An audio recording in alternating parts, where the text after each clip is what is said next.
Hello my dear student, my name is Santosh Kumar Dangi. Today now we'll get start new lesson Lost Spring, जो कि class 12th की जो book है flamingo उसका second lesson आज हम आपके लिए लेकर आए हैं। तो प्लीज़ आप इसको स्टार्टिंग से लगा कर तो एंडिंग तक देखिएगा ताकि आपको वीडियो का स्टोरी अच्छे से समझ में आ जाए, ताकि आपको एग्ज़ाम में जो क्वेश्चन पूछे जाएं उन क्वेश्चनों को आप इजी वे से सॉल्व कर सकें।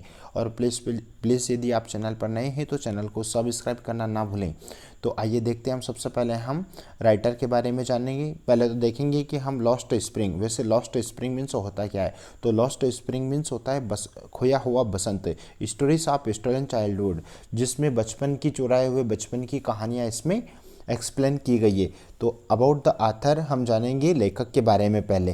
तो इस जो लेसन है ये लेसन अनिश जंग ने लिखा है। तो आइए देखते हैं। 1964 was born in Rourkela and spent her childhood and adolescence in Hyderabad. Anees Jung का जन्म 1964 के राउरकेला में हुआ था एंड स्पेंट हर चाइल्डहुड, और उन्होंने अपना संपूर्ण बचपन एंड एडोलेसेंस, एडोलेसेंस मीन्स क्या होता है, किशोरावस्था, इन हैदराबाद, और किशोरावस्था उन्होंने हैदराबाद में ही बिताया था। She received her education in Hyderabad, और उन्होंने हैदराबाद से शिक्षा प्राप्त की थी and in United States of America, जो कि संयुक्त राज्य अमेरिका में प्राप्त की थी। Her parents were both writers, उनके माता पिता दोनों लेखक थे, राइटर थे। Anish Jung began her career as a writer in India, और अनिश जंग ने अपना संपूर्ण कैरियर भारत के में लेखक के रूप में उन्होंने किया था। सी हैज़ बीन एडिटर, और वहाँ एक लेखक थी, and columnist of major newspaper in India and abroad, और उन्होंने भारत के लिए बहुत सारे अलग अलग समाचार पत्रों के माध्यम से उन्होंने शुरू किया था, और यहाँ तक कि देश विदेशों में भी उन्होंने समाचार पत्र आदि व्यवसाय भारत में उन्होंने शुरू किया। आगे देखते हैं। And has authored several books, और उन्होंने बहुत सारी वे पुस्तकें भी उन्होंने लिखी हैं। The following is an excerpt from her book titled Lost Spring, और इसके अलावा यह पार्ट उनके लिए जो किताब जो उन्होंने लिखी लॉस्ट स्प्रिंग में एक अंश यहाँ पर इसमें उसका एक अंश यहाँ पर लिया गया है। स्टोरीज ऑफ स्टोलन चाइल्डहुड, जो कि खोया हुआ बचपन, चुराए हुए बचपन की कहानियाँ इसमें विद्यमान है। Her she was analysis of grinding poverty and traditional which condemn this children to a life of exploitation, और इसके अलावा उन्होंने यहाँ पे चूर चूर करने वाली गरीबी और पॉवर्टी, गरीबी और परंपराओं, ट्रेडिशनल मीन्स परंपराओं का विश्लेषण भी कर रही हैं, which condemn this children to a life of exploitation, और इसके अलावा वो बालकों को शोषण का जीवन बिताने की ये भर्त्सना करती है और उसे रोकती है।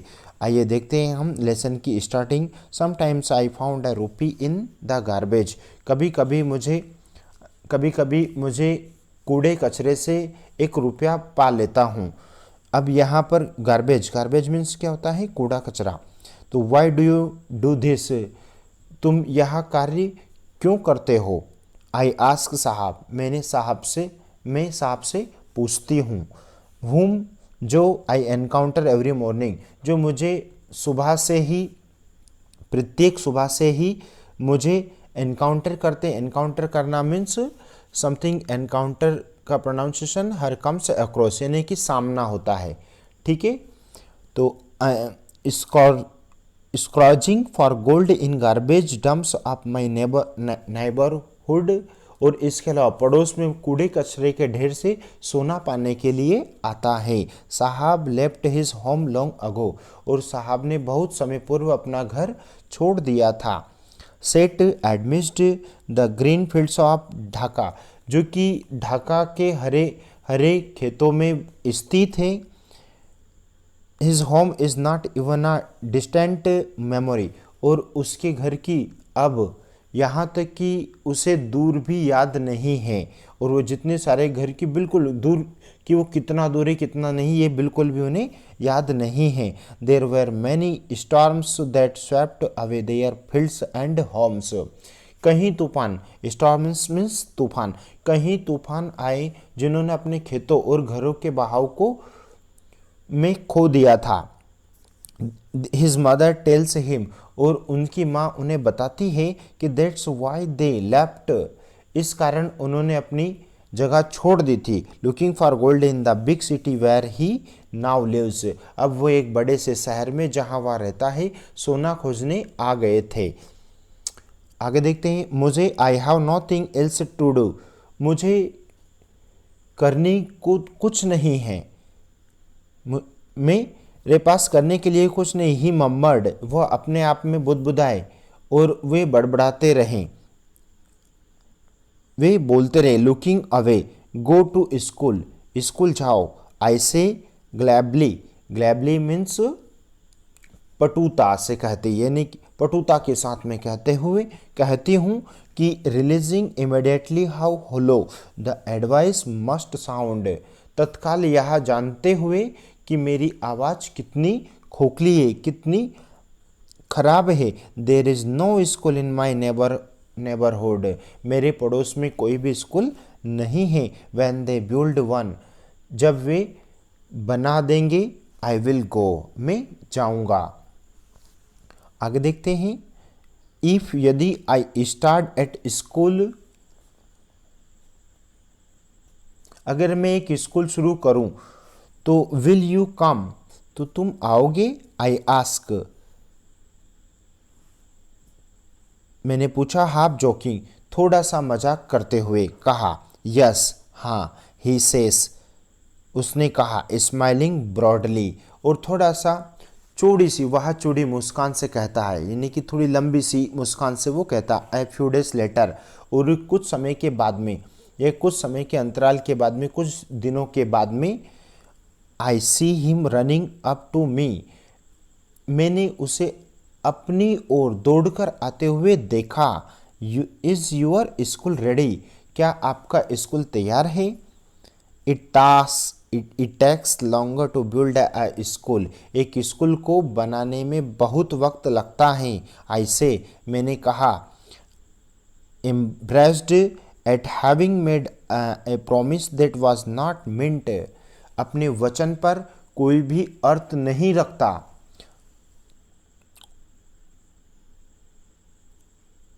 But a promise like mine abound in every corner of his bleak word, और मेरे समान वचन, आश्वासन, वचन हो या आश्वासन, मुझे बैरंग संसार के रूप में बहुत ही ज़्यादा, जिससे बहुत ज़्यादा होते हैं। आफ्टर मंथ्स ऑफ नोविंग हिम, और कुछ महीनों के बाद में, उसको जानने में, कि कई महीनों के बाद में मैंने उसका नाम पूछा। I ask him his name, साहब ए आलम, ही अनाउंसेंस, तो साहब ए आलम, उसने घोषणा की, उसने कहा कि मेरा नाम साहब ए आलम है, उसने घोषणा की। ही डज नॉट नो, वह नहीं जानता था। व्हाट इट मीन्स, कि इसका मतलब क्या होता है। इफ, यदि, ही नो इट्स मीनिंग, यदि वह इसका अर्थ यदि वह जानता, तो लॉर्ड ऑफ द यूनिवर्स, तो वह विश्व का मालिक, यूनिवर्स मीन्स सृष्टि, तो वह विश्व का मालिक। He would have a hard time of believing it, तो उसे उस पर विश्वास करना थोड़ा सा कष्टप्रद था, कठिन था।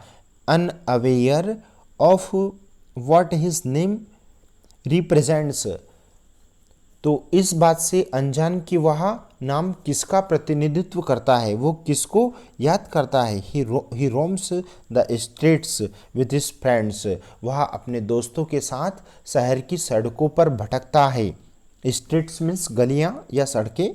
N army of barefoot boys who appear like the morning birds and disappear at noon, नंगे पैरों की एक सेना जो कि प्रातः के पक्षियों की तरह उड़ती है और दोपहर को वह गायब हो जाती है, डिसअपियर एट नून, और वह दोपहर को डिसअपियर हो जाती है, गायब हो जाती है। ओवर द मंथ्स, और कुछ महीनों के पश्चात, I have come to recognise each of them, मैं उनसे प्रत्येक को पहचान पाती हूँ। Why are not you wearing chappals, I ask one, फिर मैंने उसके बाद में why are not you wearing chappals, तो तुम चप्पल क्यों नहीं पहनते हो। आई आस्क, मैं एक से पूछती हूँ। तो my mother did not bring them down from self, he answers simply, तो मेरी माँ उन्हें, सेल्फ मीन्स एक अलमारी जैसी, अलमारी से नीचे नहीं उतारती है, वह सादेपन में ही मुझे सिंपली वैसे ही वह मुझे जवाब देती है। इवन, हालांकि अगर, if she did he will throw them off, वह उतारे भी तो वह उसे फेंक देगा। It's another who is wearing shoes, दूसरा जो जूते पहनते हैं, जो मैच नहीं कर रहे हैं, वो उससे नहीं मिल रहे हैं। When I comment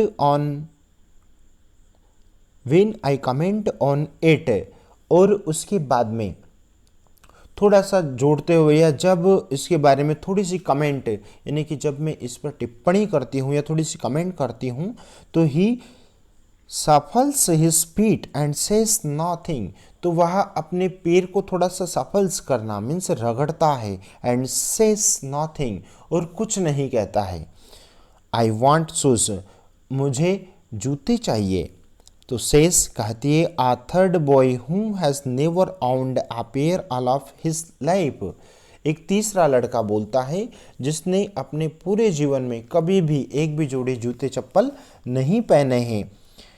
travelling across the country I have seen children walking barefoot, देश के आर पार यात्रा करते हुए मैंने बच्चों को नंगे पैर चलते देखा है, यहाँ तक कि मैंने उन्हें इन सिटीज, शहरों में, ऑन विलेज रोड्स, और गांव की सड़कों पर भी।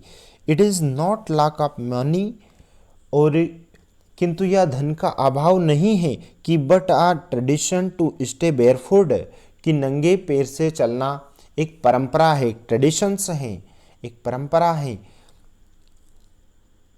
इज वन एक्सप्लेनेशन, और इसका एक स्पष्टीकरण भी है। एक्सप्लेनेशन करना मीन्स स्पष्टीकरण करना। I wonder if this is only an excuse to explain away a perpetual state of poverty, मैं सोचता हूँ कि गरीबी की निरंतर अवस्था को स्पष्ट करने का थोड़ा सा एक ये बहाना है। तो I remember a story a man from Udipi once told me, तो उसके बाद में मुझे एक कहानी याद आती है जो मुझे एक बार बताई गई थी कि as a young boy he would go to school past an old temple, एक आदमी जो कि बहुत ही पुराना था, वह एक छोटा लड़का था, एक छोटा सा बच्चा था, वह पुराने मंदिर के पीछे एक स्कूल जाता था।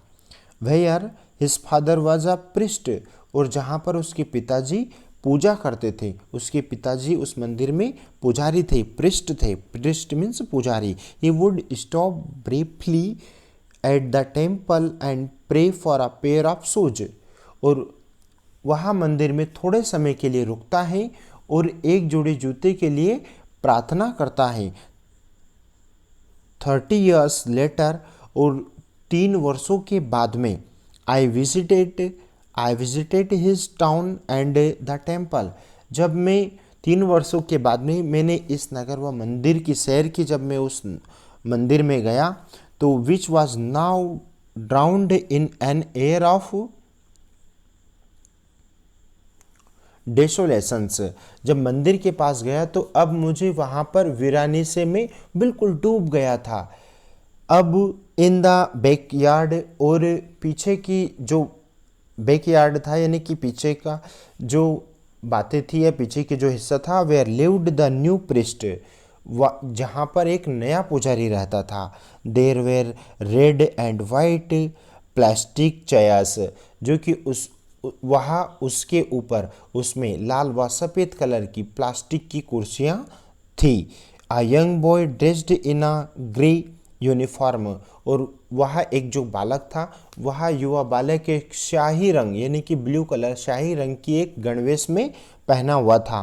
वेयरिंग सॉक्स एंड शूज, जिसने जूते मोजे पहने हुए। अराइव्ड पैंटिंग, वह थोड़ा सा हाँफते काँपते आया। And threw his school bag on a folding bed, और उसने अपना जो स्कूल बैग था वो फोल्डिंग बिस्तर पर फेंका। लुकिंग एट द बॉय, उस लड़के ने देखा। आई रिमेंबर्ड, मुझे याद है कि द प्रेयर अनदर बॉय, जो कि दूसरा बच्चा प्रार्थना कर रहा था, had made to goddess when he had finally got a pair of shoes, और वह इस बात के लिए प्रार्थना कर रहा था कि मुझे किसी न किसी प्रकार से वह भगवान से प्रार्थना कर रहा था कि मुझे एक जूते का जोड़ा मिल जाए। Let me never loss them, और जिसको मैं यहाँ तक कि अब मैं उनको खो नहीं सकता था, मैं उसे खोऊंगा नहीं। Them the goddess had granted his prayer, और देवी ने उसकी प्रार्थना स्वीकार कर ली थी। Young boys like the son of the priest now वोर शूज, और जब पुजारी के बालक के समान अन्य बालक जूते पहनते हैं, किंतु but many others like the ragpickers in my neighbourhood remain shoeless, तो कई बार किंतु बालक मेरे पड़ोस में रहने वाला कूड़ा कचरा आदि बिन